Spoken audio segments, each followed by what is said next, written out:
Hey guys, and welcome back to another episode. The episode I'm going to talk about today, I'm so grateful to talk about it. It's probably one of the most important topics that doesn't get discussed enough. And once I start going through it, you're probably going to start to recognize a lot of the patterns in yourself. And the topic we're going to talk about today is self-doubt. Now, for a lot of people, self-doubt is the thought of doing things sometimes. That's what we think it is. It's a thought of doing something. But self-doubt comes up in every area of life, especially when you're trying to better yourself. And for a lot of the times I've ever experienced self-doubt, it's in the moments. It's in the moments. It's not the thought of doing it and pre-doing the event. It's in the event, in the moments, in the growth areas. And it happens everywhere. The biggest time it comes up for me is, you're not good enough. What if I fail? Who do you think you are to be able to do that? And essentially, that's our inner critic. Our inner critic in ourselves telling us that we're not good enough. But really underneath that, it's a protection mechanism. It's something inside you trying to keep you safe. And once you start to realize that in yourself, that's when you start to recognize that that's just a voice that you haven't started to understand the underlying meaning of that voice. The wording might be saying, who do you think you are? But it's just because it's not prepared for these new emotions, these new feelings. And it's a fear of scared in there, looking stupid. But the core value of this is protection. And we can really look into that now and think, okay, that's starting to make sense. Or you might be going, hang on, I'm still not sure, because I get this all the time. And whenever I go for a new job, if I ever want a career change, if I ever think about doing something different, that voice in my head raises an alarm. And it makes me feel stuck because I'm not really happy where I am right now, but I'm so scared to go do the things I truly want to do because, again, that inner critic comes up and I procrastinate on it. And then I let that exciting thought go with my other thoughts, and I forget about it, and then it crops back up in the next month or the next week or however long for yourself. And it comes up with me all the time. I'm no perfect person here. I'm speaking from this lens because I've experienced it and I've overcome it. But I still have those moments. The first ever time I did a podcast, or the first ever time I got guests on, or someone that was going to challenge me, or if I was ever going to go into a meeting, or the first ever time I started working with clients. There's a level of self-doubt that comes into that. But it's whether I acknowledge that thought and I go with that negative thought and it ruins my ambition, or I recognize it as fear or protection, and I just keep moving forward. And so many times this has happened. And because we get this weird feeling in ourselves, a negative feeling, we think it's our gut telling us or our body telling us this isn't right for us. And when we start to do that, we listen to that feeling more and more. But sometimes that feeling, we have to dissect what is the good and what is the bad in that event. And are you trying to protect myself? And that's what that emotion is sometimes. And we need to be able to navigate through those emotions. I remember going back to many times, but one in particular that comes into my mind is, injuring my knee, 3 knee reconstructions on the same knee. And every time I did my knee playing rugby league, the process of going through that rehab was always, am I ever going to be able to go play rugby again? Am I able to run the same way? Because you have to learn to technically run again when you do an ACL, a knee reconstruction. And every time then, I got to the stage of being able to play, sitting in the changing rooms just before the game, that thought was going, what happens if it happens again? What happens if this happens? Am I going to spiral out of control again? Am I going to go back into that depressive state? Shall I just play it safe and not do this anymore? And that's the crossroad right there of whether we sit in the safety box of who we are, or we recognize that that's trying to keep us safe, that inner critic, regardless of the negative wording it's saying to us. Underlying of that is trying to keep us safe, so it's trying to hold us back. But if we recognize, the way to get through this experience is through the experience, not to avoid the experience or the thought or suppress it. It's actually through it is the only way you're going to be able to overcome this inner critic. Only way you're going to be able to overcome this self-doubt. And once you do that repetitively, consistently, that's when you start to build more resilience in yourself. That's when you start to build more confidence. That's when you start to respect the person you are more, instead of letting those negative thoughts overcome us. And when you do that over time, you start to grow. Now, I want you to start to see this essentially as if, let's picture you in the middle right now, and there's a circle around you. And what you're doing right now is every time you're inside the circle and you're just doing things that you've been doing all the time, you know, your routine, your normal habits, you're playing it safe. And then when you start to stretch out, start to improve yourself, start to grow your mindset, start to do things you really want to do, you stretch in that circle essentially. And when you stretch that circle, that internal dialogue, that inner critic is going to start to come up, because it's like, whoa, this is a lot to take on right now. I'm feeling overwhelmed. But if you're able to recognize that, and if you're able to take a nice deep inhale and breathe through this, and recognize what you did when that happened initially,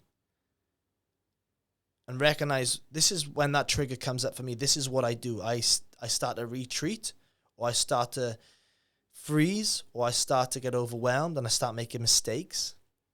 Or the next time you do it, then you go into that event, you journal that experience. You recognize, okay, when I went in for that job interview and I had to really sell myself in that job interview, I really found it discomforting to talk about my skill set, and I really downplayed myself. And you go, well, this time now when I do the next job interview, I'm going to recognize when that internal dialogue comes in of doubt, me speaking about myself. Who do you think you are? That's the inner voice coming up. Or you're not good enough. What happens if you get this job and you're not able to do what they ask? All of these things start to ruminate in your mind, and you recognize, that's it, just trying to keep me safe right now. And I want to recognize that, and I'm going to breathe through that. And when you start to journal this pattern, when you start to recognize that, you start to recognize it coming more and more, and you're able to navigate through this, not around it, not avoid it, but through it. You do that over and over again. That's when you start to grow. That's when you start to be able to take these opportunities, because the high chance is you know there's more for you. You know that you want to do more in your life. Maybe you want to be able to start dating people. You want to start to meet the right person for you. But every time you go into these encounters, you sabotage yourself because self-doubt comes in and you think, maybe I'm not good enough. And then that tightness in the body starts to come in, and our nervous system starts to increase. And before you know it, we're doubting ourselves. Or maybe it's in a career. Maybe you've always wanted to try this or wanted to pursue this path, and you've put it on a pedestal. And every time you take that step or that leap into that area, that voice comes in. But when you start to recognize, okay, I've created enough skill set right now. I need to go into that area. I'm going to start to go into that area. And when that self-doubt comes up, I'm going to journal that post the event and recognize how I dealt with that, and next time what I can do better. This is when you start to break patterns. This is when you start to break the cycle of the loop. And you grow in yourself. And over time of pushing and stretching your circle, you're going to be able to do more opportunities. You're going to be able to take more on. You're going to be able to do things you wish you thought you were never capable of doing. And you want to start to recognize that. You want to start to recognize that. And this is a really big thing about self-doubt. From someone who's done 3 knee reconstructions, nearly 3 years of layoff from the sport because of injuries, ankle surgeries, shoulder issues, broken wrists and hands. Every time you have an injury, every time you have a setback, every time you get a contract from a team that ends, or you're not getting told you're playing this weekend, you start to now notice that you're gonna have to become more resilient. You can't control what others do, but you can control how you react to these situations. And when you start to notice that in yourself, you start to grow. But it always comes back to you. You're your biggest roadblock, no one else. It's more how you deal with situations and how you recognize your own patterns.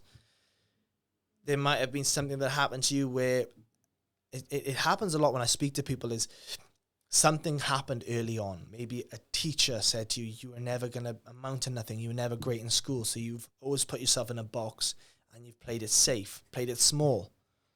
Well, speaking from someone who did extremely poor in school, I like to think that I've come a long way from school and kicked on far more than I ever thought I could, or ever thought that others thought of me.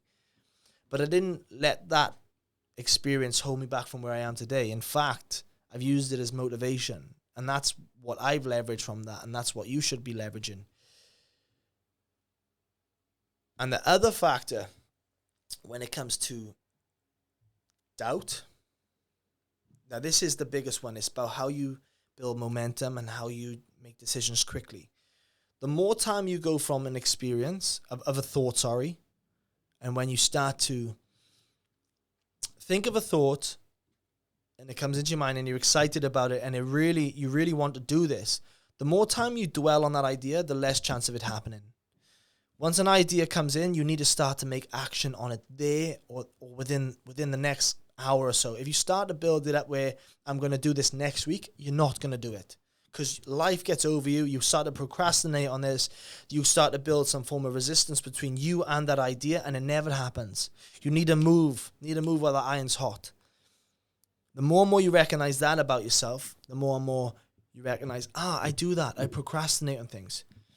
Even if it comes down to socially, maybe you want to be doing more. Maybe you want to go into different environments. Maybe you love things.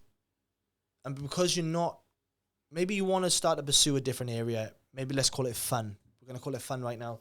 And if it's whether you want to start to go to a book club, or maybe you want to start to go to like a meditation, or you want to get into cooking or gym or whatever it is, but you don't have someone to do it with.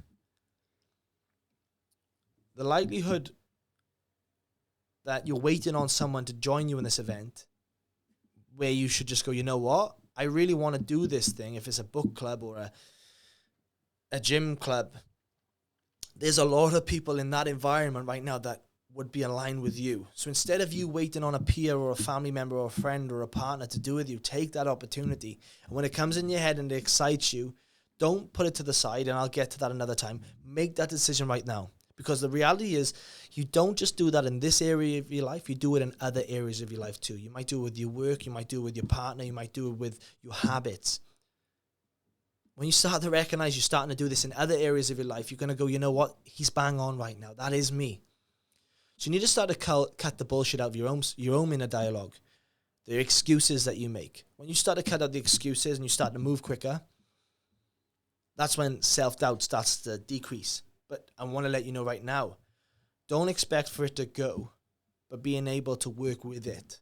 Instead of fighting against self-doubt, work with self-doubt. Recognize the more and more I lean into it, the more and more I break this pattern, the next level I go, that self-doubt is going to be there at the start.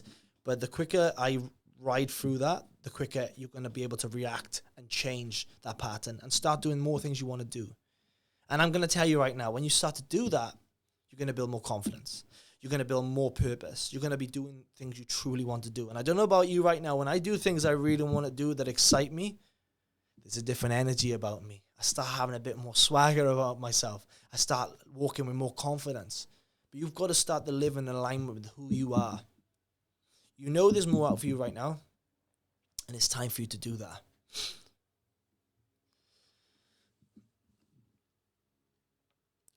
And I want to ask you right now, where does self-doubt come the most for you?